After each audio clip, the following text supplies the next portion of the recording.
ചെവി കേക്കില്ലേ? ആരാന്ന്? ഞാനൊരു വഴിപോക്കനാ.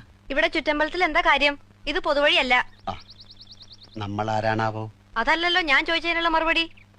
ഇതെന്താണ്? കാവിലെ ഭഗവതി നേരിട്ട് പ്രത്യക്ഷപ്പെട്ടതാണോ? അതെ. അല്ലാന്ന് തോന്നാൻ മാഷ്ക്ക് ഭഗവതിയെ മുമ്പ് കണ്ട പരിചയമൊന്നുമില്ലല്ലോ. ഉവ്വോ? സത്യം. ആ ശ്രീത്വം വിളങ്ങുന്ന മുഖം, അഴിഞ്ഞു വീണ കേശഭാരം, വാക്കിലും നടപ്പിലും അനുഭവപ്പെടുന്ന ദൈവീക ഭാവം എന്നൊക്കെ പറയണെങ്കിലേ കണ്ണുപൊട്ടനായിരിക്കണം കാണുന്നവൻ. ഇത് വെള്ളരിക്കണ്ടത്തിലെ കണ്ണേറ് കോലം പോലെ. കോലത്തെ അടിച്ചുകളിക്കാരിയാ. ദേ, ഈ ചുറ്റമ്പലത്തിന്റെ ഉള്ളിലായതുകൊണ്ടേ അതിനുള്ള മറുപടി ഉണ്ണിമായ പറയണില്ല. അടിച്ചുകളിക്കാരി. കോലത്തെ തമ്പുരാട്ടിയാടോ മാഷേ?